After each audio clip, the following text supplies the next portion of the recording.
Magpakita ka na, Stella. Sige na. Ang iingay nyo eh, di ba? Tapos ngayon, wala na. Ako na lang po, isa po ako sa naiiwang veterano. Nax! Dito. Sumaba! Hindi, siya na lang naiiwan eh. Baka gusto. I remember him always inviting me to play golf with him in Antipolo. But I wasn't able to, you know. Before he got sick, I told him, we're gonna play golf. Well, I guess we have to play golf up in heaven. Yan! Pwede. Kung, dun nga ang punta nyo. Oo! Tangina, grabe yung paputok. Oh, what's up mga kayon? Welcome back! Pa rin syempre dito lang sa Joe Malone TV para sa issue ng bayan ating pag-usapan. Di kami natatakot sa katotohanan. January 1, Boses ng masa simulan natin. 1/100, 365. Malone TV, issue ng bayan. Ating pag-usapan. Tunay na balita. Isa magandang umaga, hapon o gabi Salamin sa katotohanan lang. sa lahat ng mga masugid na manonood ng Joe Malone TV Totoo ang laban. para sa issue ng bayan. Drama di rin chismisan. Lahat ng tanong may klarong kasagutan. Kasama ka dito sa diskusyon. Boses mo may halaga sa solusyon. Laging alerto, mapagmatsyag. Truth ang hanap, di kami natitinag. Walang palusot, walang dayaan. Tunay ang serbisyo, diretsong usapan. Joe Malone TV, issue ng bayan. Ating Happy New Year 2026 mga kayon. kinakampihan. Patuloy pa rin ang paligtaktakan dito sa Joe Malone TV. Hi! Para sa mamamayan. Simulan agad natin. Totoo ang laban. Walang kulay, walang kampi. Balita, talakayan, katotohanan. Para sa bayan. Akala ata nila titigil tayo eh, no? Magandang umaga, hapon o gabi sa inyong lahat mga kayon. Syempre January 1, araw ng Thursday dito sa Pilipinas. Masaya pa ang New Year, ang Mecha Noche nyo, maliban sa wala pa nakukulong, di ba? Alam nyo, hindi sana ako magko-content ngayon eh. Kaso, naisip ko, sayang. Gusto ko kayong batiin ng Happy New Year. Maraming salamat sa pagtangkilik nyo sa Joe Malone TV, sa pagkikinig sa issue ng bayan. Alam nyo naman na nangyayari dito. I'm sure yung mga listeners natin abroad gusto nyo makabalita. Itong balita, malungkot. Pero syempre, pag may mga okasyon na ganyan, alam mo naman ang Pinoy kahit saan mapunta yan. Pucha, 'di ba? Patuloy na ano yan, parang ang Pinoy, parang ano yan kahit saan mo ilagay, 'di ba? Sabi nga ng lasanggero sa amin sa Tondo, boy gypsy. Sabi nga boy gypsy, kahit saan pwede. Ewan ko, patay na yun Si Boy Singkit. Boy Singkit nagsasabi nun tangin na ginagawang tubig ba naman yung gin sa Tondo Ayun, hindi humaba yung buhay. Sabi niya, boy gypsy. Ano yung boy gypsy? Kahit saan pwede, ganun ang Pinoy. Kahit saan mo ilagay, tutubo at tutubo yan. Daig pa niya ng damong ligaw. Oh, Happy New Year 2026 mga kayon. Nandiyan po ang ating GCash. Baka naman.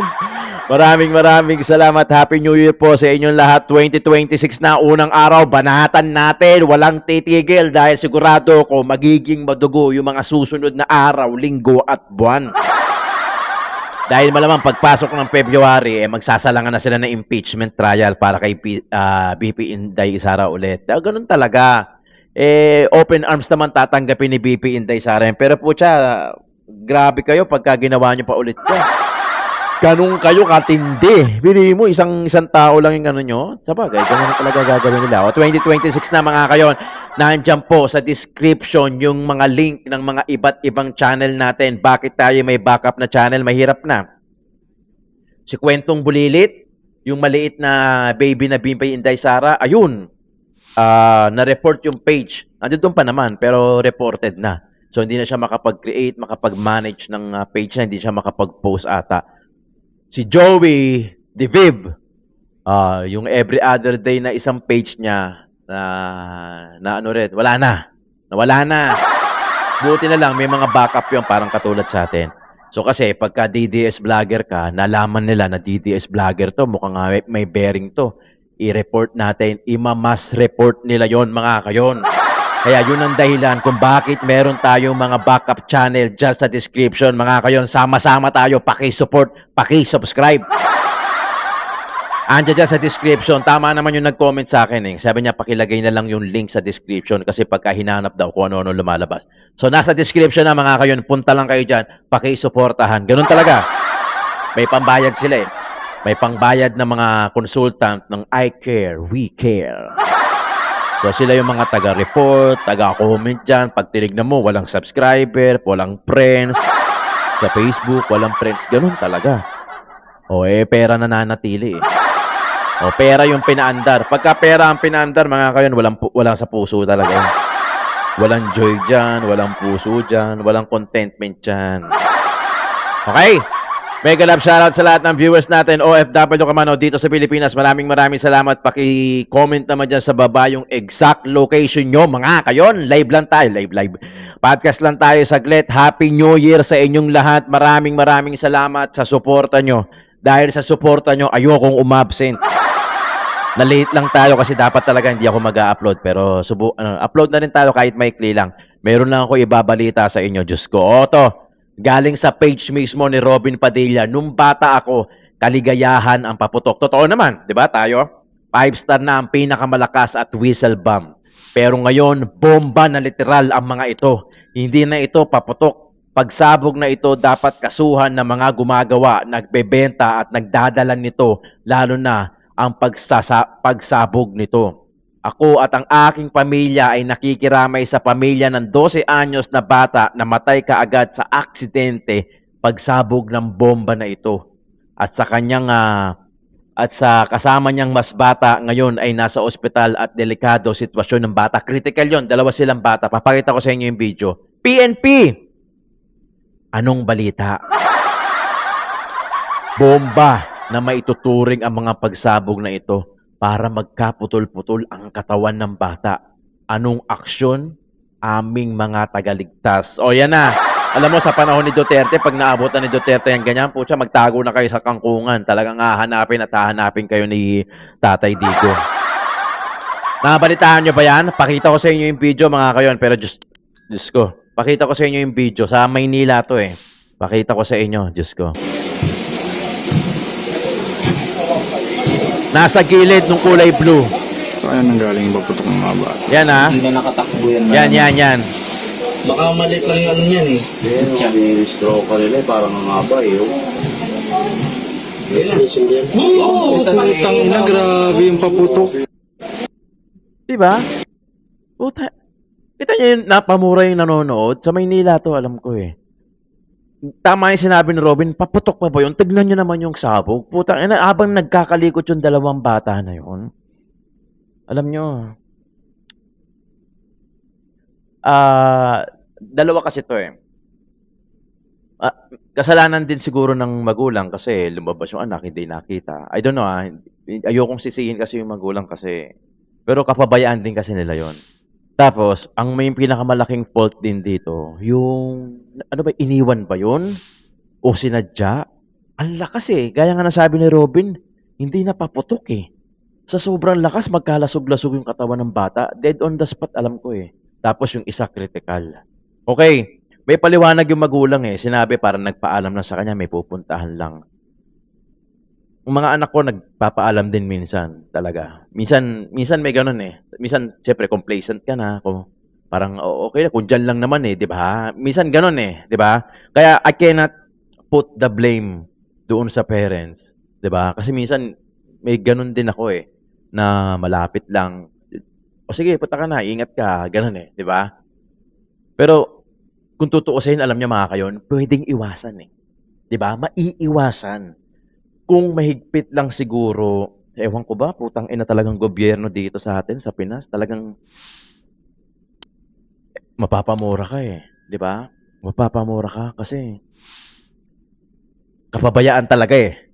Hindi lang ng, hindi lang ng, maraming pwedeng sisihin eh. Na kung tutuusin in the first place, pwedeng hindi mangyari.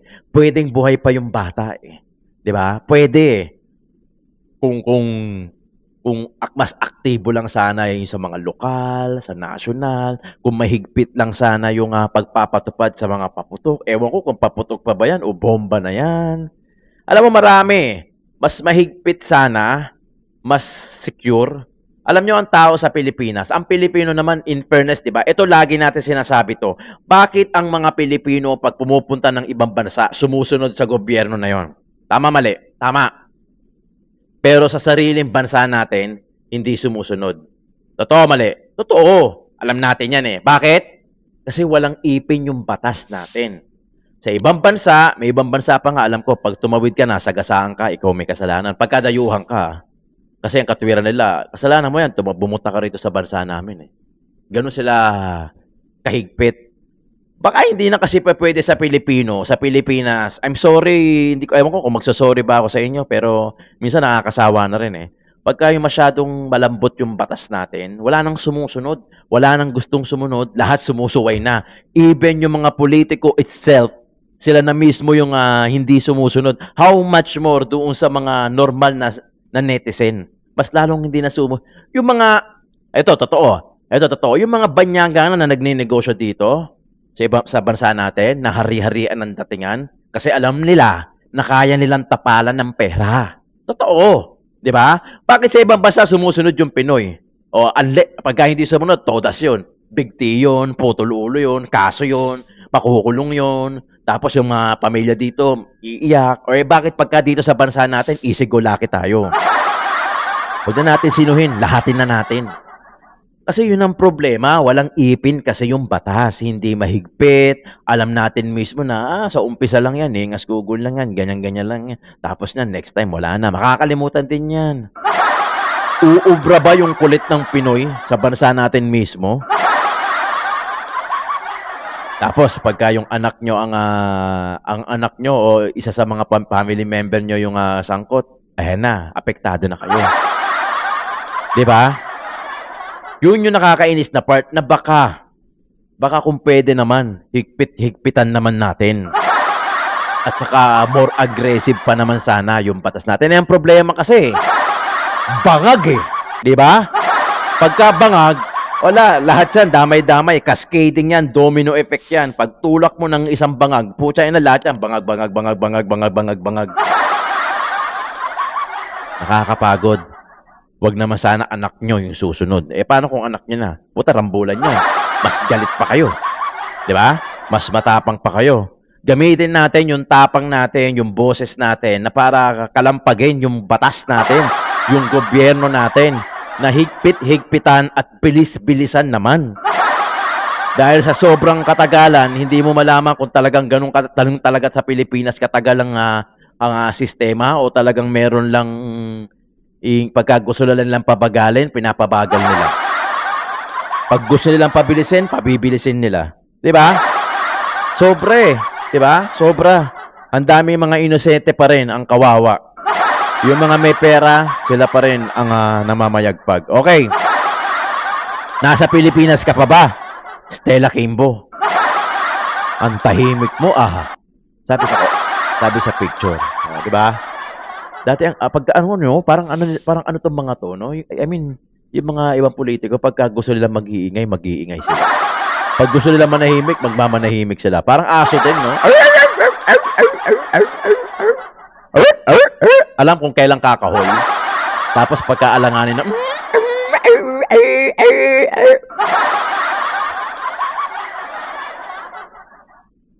alam niyo, nagseselos ako doon sa mga nasa OFW natin na nasa ibang bansa. Lagi ko sinasabi dito. Kasi I'm sure hindi ko sinasabing perfecto yung gobyerno ng ibang bansa. Pero I'm pretty sure hindi ganito kalala. Totoo. Diba? Look at Singapore. Grabe. Sabi ko nga sa inyo, yung mga hindi pa nakakapunta ng Singapore, pag nakapunta kayo ng Singapore, 3 to 4 to 5 days pa lang kayo nandiyan dyan, hindi mo na naiisip pang bumalik. Kung pa pwede nga lang, huwag kang bumalik. Yung magtitatago-tago ka doon. Sobrang ganda sa Singapore. Pero hindi ko sinabing perfect. Hindi ko sinabing perfecto yan. Siyempre, may mga lapses din yan. Lahat naman eh. O lahat naman ng gobyerno sa mundong ito, wala naman perfecto. Siyempre, may mga lapses yan. Pero kung i-compare mo yan dito sa Pilipinas, ay putang ina. Nakakapagod. Nakakawalan ng gana na ipagkasigawan na Pilipino ako. Putang ina, no? Baguhin nyo naman. Ay, ginawa kasi nila tayo mukhang pera eh. No? Sa totoo lang. Ginawa nila tayo na hindi lang mukhang pera. I'm sorry for the word. Na parang kapit na kapit tayo sa pera. To the point na kaya nilang bigyan yung dignity nila. Pero di ko sinabing lahat ulul. You cannot buy my dignity. Otherwise, I'm gonna change the whole content. Magpo-food vlog na lang ako. Magwe-20 talks na lang ako. We're talking about anything under the sun. Ganun na lang gagawin ko. Kasi I'm pretty sure naman na kilala ko yung talent ko, kilala ko yung skills ko. Di ba? Magpakita ka na, Stella. Sige na. Ang iingay nyo eh, di ba? Tapos ngayon, wala na. Wala na, biglang tahi-tahi. Oh! Ina! Benny Abante! Pasok! A brief, close encounter with Congressman Ako Nax! during the Quadcom hearings. Yo, sasabi ko. And I begin to realize that now that he is gone, I felt like I'm left alone. If ever again we're going to have the Quadcom hearings. Ako na lang po, isa po ako sa naiiwang veterano. Nax! Congressman dito. Sumaba! Hindi, siya na daw naiiwan eh. Baka gusto. Kasama ko si Congressman Alvarez. Ayan, mas matanda sa akin yan. Oo. Baka gusto mo na. At wala na rin si Congressman Base Barbers. Wala na si Congressman Dan Fernandez. Lahat pala sila nawala, no? No? Yung sino yung maliit? Yung, ano daw? Bungkayaw Brigade daw. Parang lahat pala sila nawala, no? Si Barbers graduate na ata. Si Dan Fernandez natalo. Si Kong Akop ata tapos na ata. Etong si Benny Abante, talo din to, nananalo. Tapos yung isa yung Stephen Chucho, yung Wala na si maliit. Congressman Karat Paduano. O si Paduano, yan, di ba? Natutusin lahat pala sila nawala, no? Grabe. Alright. Ako na lang po may iiwan. Ay, yun nga sinasabi ko, baka Kaya gusto ako po mo. palaging tinitira. Sila hindi na masyado. Alright.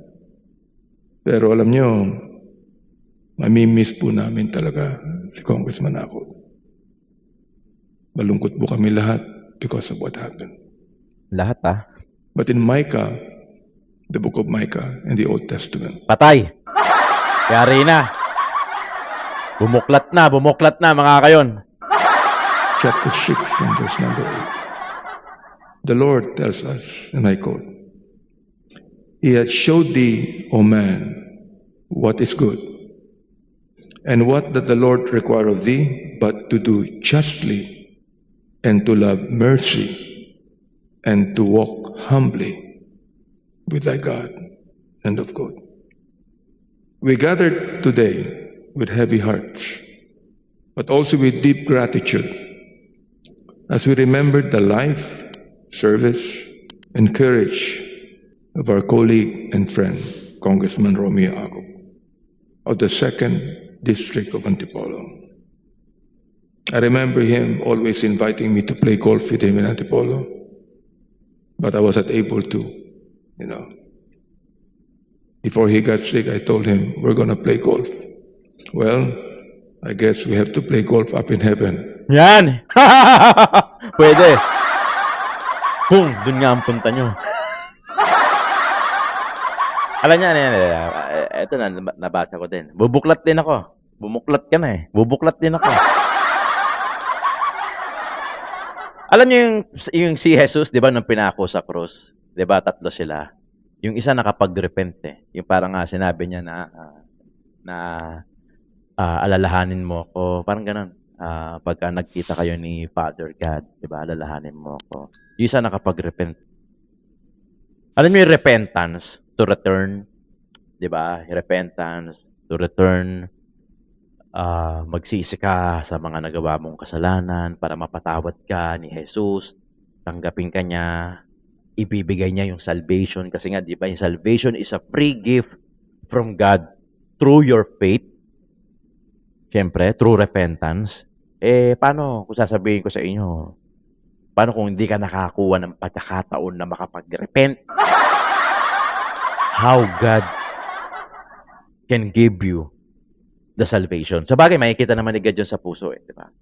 Makikita naman ni God dyan sa puso kung talagang, even though na hindi ka nakapag-repent, di ba? Kung hindi ka nakapag-repent, kung talagang nasa puso mo talaga yung pananampalataya, yung faith. Kasi, sinasabi sa Ephesians 2, chapter 2, verse 8 to 9, na yung salvation is a free gift from God.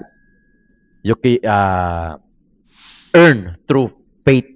Hindi siya na-earn through good works. So, even though na Mother Teresa, yung pagkabait mo, tapos gumagawa ka ng good works, it doesn't necessarily mean na masasave ka pa rin. Dahil ang salvation is a free gift from God.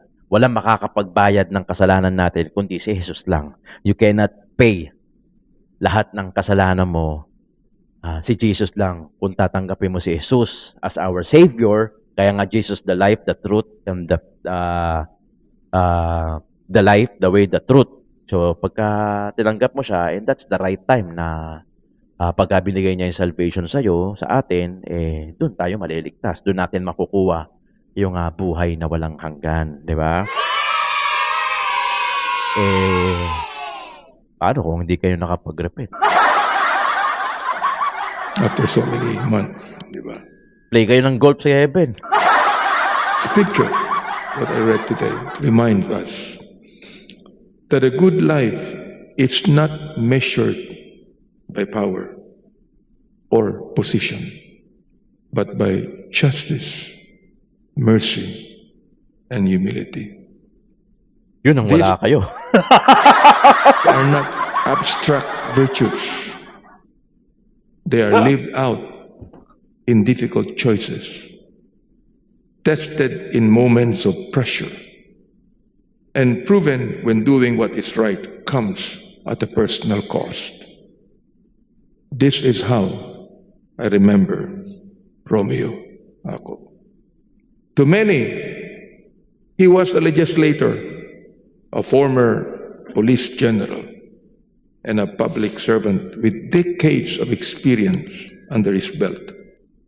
To us, especially those of us in the Quad Committee, he was a principled partner, a steady presence, and a man who never forgot why we were there.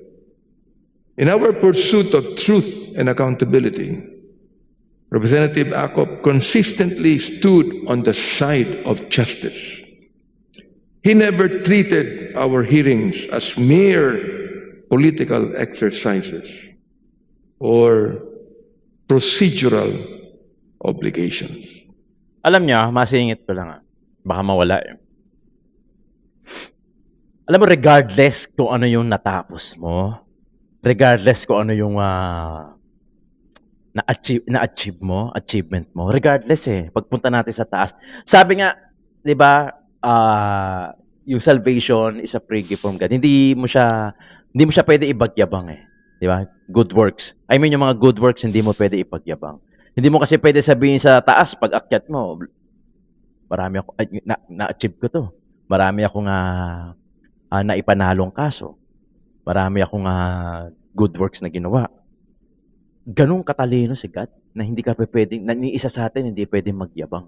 Hindi pa pwede yung ganon na sa paningin niya pantay-pantay tayo Ang tanong kasi diyan kung nabigay ba ni God yung salvation sa atin para makakuha natin yung buhay na walang hanggan. Hindi pa pwede yung ganyan. Kaya nga sa eulogy hindi ako believe masyado I mean, kasi sa eulogy ang bait ng taong yan. Marami yan natulungan. Natulungan ako niyan, maihahaw ng pamilya ko. Tandang-tanda ako. Tandang-tanda. Hindi, ano lang, syempre, dyan na yung eulogy. Lagi may eulogy naman eh. Pero, parang ano kasi, di ba? Alam niyo yun, ano lang real talk lang parang napaplastikan lang ako pag may mga eulogy. Kasi, ba't di nyo sinabi yan nung buhay siya? Hindi nyo kung kailan, alam nyo, pagka ang tao namatay, wala na yan, patay na yun. Yung patawan niya nasa lupa, yung soul niya kung saan, nasa ano na yan, umaalis na yan sa katawan ng tao. Di ba? Hindi na kayo maririnig niyan.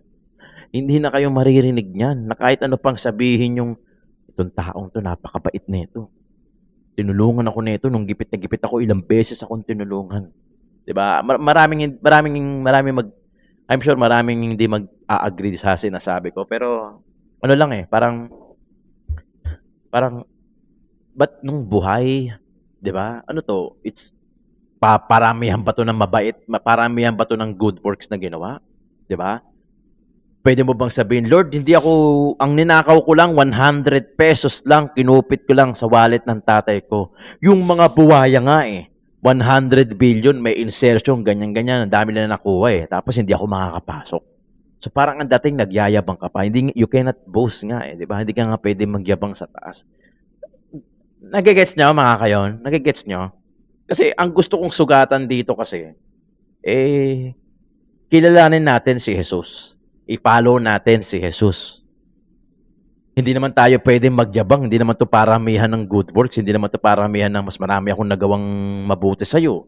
Nag-charity vlog ako. Tinulungan ko si tatay. Walang makain. Di ba? Bonus na lang yon.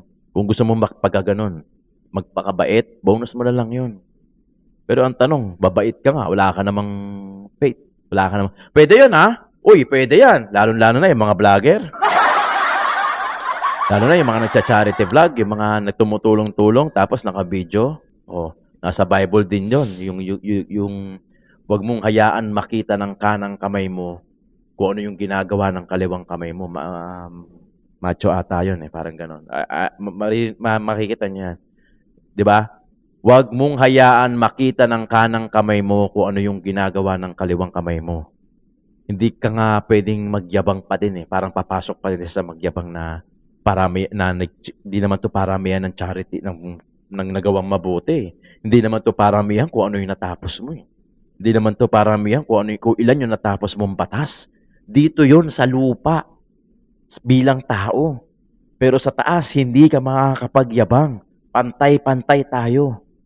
Guru ka man, professional engineer ka man, regional director, president, vice president ka man, o simpleng netizen ka lang, o simpleng tao ka lang, pantay-pantay tayo sa paningin ng Panginoon natin.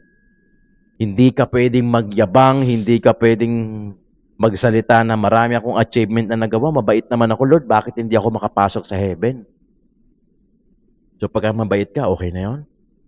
O, di ko sinasabi, huwag kayong maging mabait, Baka naman. Di ba? Kaya, yan, ang dami nila sinasabi kay doon na lang kayo, mag-golf na lang kayo. Mas okay yun. Mas gusto namin yun. Mag-golf na lang kayo. Hindi ko lang sure kung sa heaven. Di ba? Hindi ko lang sure kung doon kayo mag-golf. Baka mamaya may mga apoy-apoy yan. Di ba? Hindi, mga kaya ano ko lang yan. Yan, opinion ko yan. Sa channel ko, wala akong sinasabing, hindi ko sinabi sa inyo na pilit kayo maniwala. Pero ang sinusugatan ko kasi rito, yung katotohanan Yung issue na to na ang galing-galing nilang magpanggap, no? Na para bang ang buti-buti nila. Hindi naman magre-react yung tao Kung talagang mabait ang hindi naman magre-react ng masama yan. Kung talagang ikaw, nabuhay ka ng simple, may pananampalataya sa Panginoon, ay hindi mo na kailangan ng titulo, hindi mo na kailangan ng posisyon, at hindi mo na kailangan pa kayo magparamihan kung sino mas maraming ginawang mabait, kung sino mas maraming ginawang mabuti. Dahil sa mata ng Diyos, pantay-pantay tayong lahat. Happy New Year mga kayon. Maraming salamat sa pagsubaybay, pagkikinig. January 1 today, araw ng Huwebes dito sa Pilipinas. Happy New Year po. Bukas ulit. Hinabol lang natin to. Maraming salamat mga kayon. Siyempre dito lang sa Joe Malone TV, Issue ng Bayan, ating pag-usapan.